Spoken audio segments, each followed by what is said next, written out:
Kelsey at the movies! Yay! And this time, it's personal. What does that mean? Well, because it was about adoption. Okay. Hey, we went and saw Instant Family, starring Mark Wahlberg. And Rose Byrne. What'd you think about the movie? I thought it was a really fun, well-made, good movie. At the end of the movie, I told you that I thought it was the best commercial that could ever be made for adoption. Mm-hmm.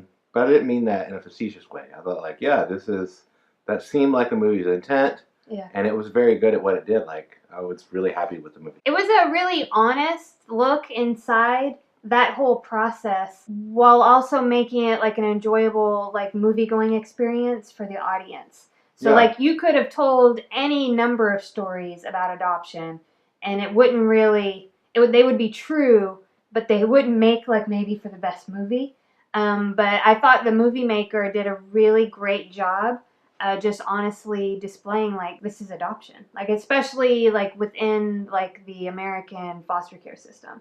So like that's what this dealt with specifically. So I guess I just thought it was really that the movie was able to balance like having a movie that's enjoyable for the audience and also honestly portraying something. They didn't villainize people. They didn't overly dramatize things. I thought I just thought it was really honest. Go, wait, or skip. What do you say? I say go see this movie. Yeah. I really like this movie because we have so many love stories that are in movies, but usually that love story involves a man and a woman, and this was a love story about a family and children, and I really like that.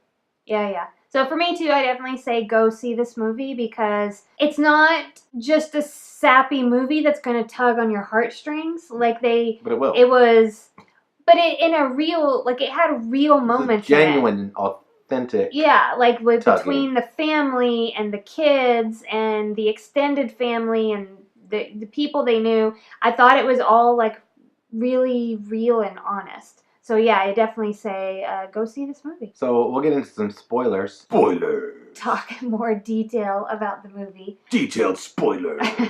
At the end of this movie, all I could think was, I want Mark Wahlberg and that lady to adopt me. You know, like, I really liked the portrayal of those two people. They weren't perfect, of course. You know, I remember when he was like comparing children to dogs. And, and that's like a normal thing people do. Like, so it's just funny. There was a lot of true things in how they display people. But I liked how the two people, they went through all the emotions. You know, like it's very difficult if you adopt out of the system. Mm-hmm. You know, there's a lot of, when kids come from some horrible thing like that, where the government has to come in and take them from their homes, they're going to have a lot of... They've experienced a lot of trauma. They've experienced a lot of trauma. There's going to be a lot of things that come with that. It showed, like, in that case, this family really wanted kids, and, like, they adopted kids. They really wanted to adopt children, but then they were like, well, we could just put them back. You know, I remember when they had that... because it got really, really hard. Yeah, and so you have, like, that... a real, normal thing. And they even were like, and then people will feel sorry for us. We can just tell people that it didn't work out, you know? Yeah. So I really liked that a lot. I thought the kids, all three of them, were great, and each played a different kind of role. Yeah. And especially the featured kid, which I guess is the older kid, was just a really special young actress. I thought she did a great job in portraying that character that she was.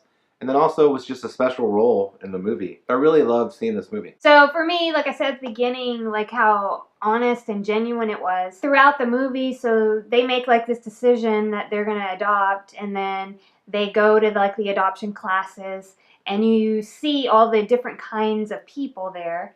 And they did a good job showing that there's people that adopt for all various kinds of reasons. And a lot of these people come in with like these ideas of why they're going to adopt. So I thought for sure the overtly Christian couple they showed, you know, we're just here because God put it on our heart and we just want to open up our hearts and our homes. And I was like, oh, they're going to make fun of this.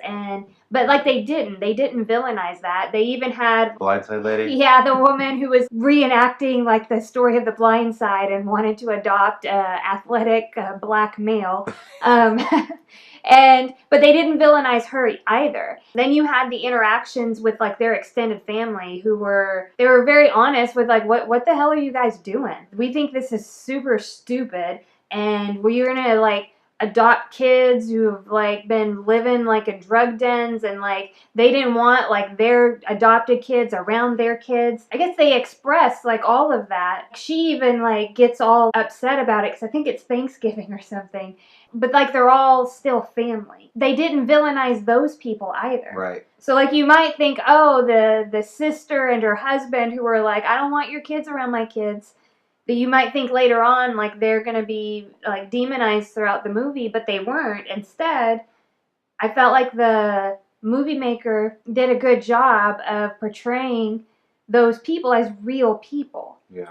And like that's the most important thing, is to just be who you are, because you can try to pretend that you're a saint who's like, I open up my heart and I don't judge anybody, but if that's not reality, then you're hurting yourself, and it's actually more poisonous than if you've just been honest. It showed the growth with those people too, right? Like they got to see firsthand how all this worked, and then realized they had made a lot of assumptions about the whole thing that were untrue. I mean, they just did a good job. I mean, they met the biological mother, and the adoptive mother had made up stories about her and made up assumptions. And when she met her, she was like, she seems normal. And that's because people who make mistakes or deal with addiction, they're people. They're not like whatever they've been labeled in the whole thing. Like they're a real human being who does actual human beings. Does all kinds of different things, right, and makes all kinds of choices. And the movie just like over and over again. It's like, that's why I call it's a love story, really. Yeah. But when we say love in our culture, we typically mean romantic love between a man and a woman. But love encompasses all, and love is more than that and bigger than that.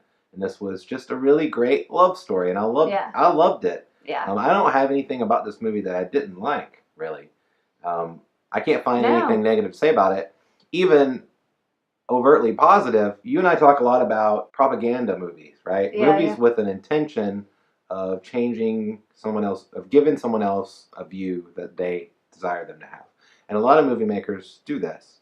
But most movie makers do not openly do that. They don't do that in a way that's like, here's what I believe, and this is what I'm trying to tell you. And this movie, even with a good concept that I think we can all get behind, is that adoption of children, especially children in need, it was still very open, like, hey, go to instantfamily.org or whatever and look at adoptions in your area. Like, it was on the up and up, just a great film. So the behind the scenes is that the director and writer of the movie, this was his story. You can tell it's his passion project too. Like, it was really, I think you said some of the other films that he had done. Oh, so he's also the director and screenwriter for Horrible Bosses 2. I think it was Hot Tub Time Machine. Yeah, I haven't seen either of those movies. Yeah, I haven't seen them either. So this was his story. He went through it. His story was a little bit different, and in real life, so he had their first adoption fell through and didn't work out, and they ended up adopting different kids. But for the sake of the movie and getting your point across, this was involved a single group of kids. I went to see this movie because I had recently decided in my life I have always avoided anything that is sappy or going to make me cry or just like that kind of stuff. Like I just avoided it. But then I decided, I was like, I think that maybe it's good to see stuff like that sometimes because it can stir up our emotions. And it's okay to do that every once in a while. If you're doing that all the time to meet some kind of need, then that would probably be problematic. It would be problematic for me if I did that all the time. But what I was doing was the opposite, and I was like avoiding it at all costs. And I also scoffed. Like I thought I was better than like these It's a defense mechanism, probably. Yeah. Like, I was like, I don't see this stupid stuff, like, whatever. But I was like, I think I'm wrong. Well, and you're in a better place now, just personally, to where you have skills now, and you use one of those skills after this movie. If you don't know, Rachel and I do not have children, and we've wanted to conceive, and it's been a long, difficult thing. And we even went through the process to adopt, and it didn't work out because it just wasn't.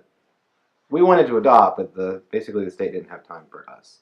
So what we're saying is that it wasn't God's plan. And that's been really hard for us to go through our lives like that. So to see a movie like this, Instant Family, we want an instant family, right? We've always wanted that, but we've never received that. We've gone through all these steps that we have to go through to do these things. So this is not the movie that if you're looking to avoid and I'm looking to avoid, I even was like, we're not going to see the movie. But then we went and saw the movie. Yeah. And so I wanted to just get to the skill that you learned, the stress tolerance skill or to experience your emotions. We went, not only did you go see the movie, but then you took care of yourself after the movie, right? You discovered recently something, so tell people just a little bit about that. Yeah, so I've been going to a group, a process group for like over a year now, and it's in Houston. So when I drive back from that, it's like a little over 30 minutes at night.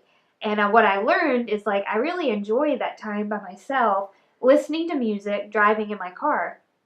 And that when I do that, it's if I have a lot of emotion at that time, and sometimes I do when I leave process group, it helps me to process some of my emotions, like to experience them. So when we got home from this movie, like Kelsey came inside and I said, I think I'm gonna, because I realized I was like, oh, I can drive around anytime I want to. I've got a car. I have a car and I'm an adult and I can do that. So I was like, hey Kelsey, I have like a lot of feelings, and I knew if I came inside the house, I'd watch TV, get on my phone. I would do whatever I wanted to do, but when I'm driving, I can't do those things.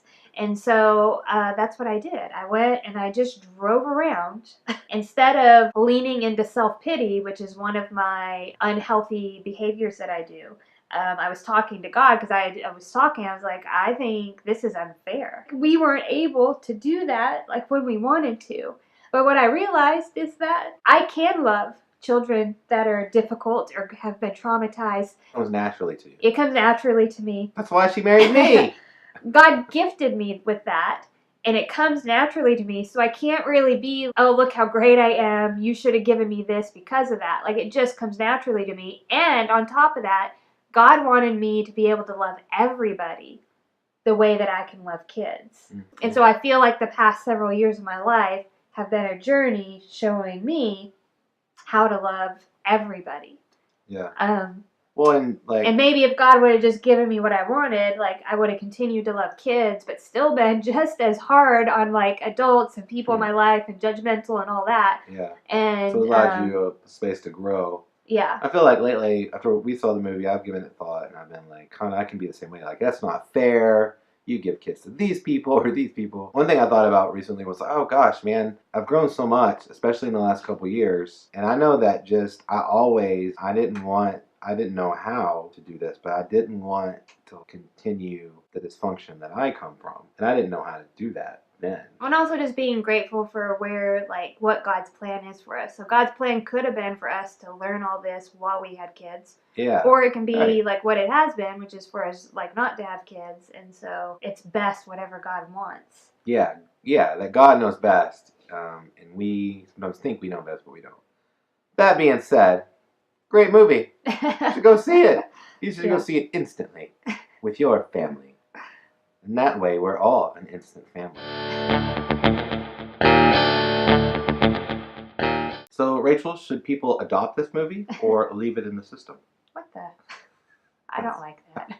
Why? No. No?